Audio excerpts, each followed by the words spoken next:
You ask Tiger to calculate. This deals with finding the midpoint between 2 points. The midpoint between the 2 points is negative 38,90. Let's solve it step by step. Plot the 2 points and calculate the midpoint using the formula. The coordinates of point 1 are, x1 equals negative 27, y1 equals 97.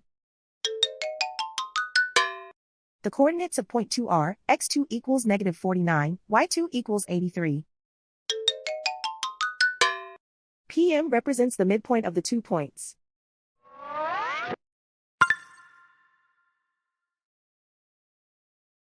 Use the x values in the midpoint formula to find the midpoints x. x1 equals negative 27.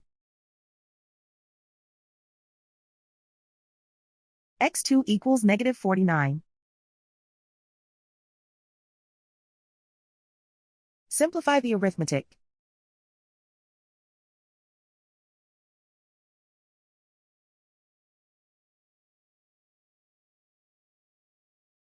Use the y values in the midpoint formula to find the midpoints y.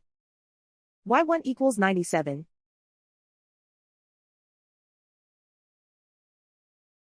y2 equals 83.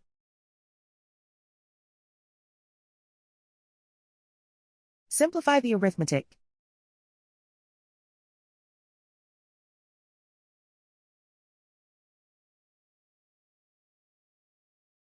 And so, the midpoint is negative 38,90.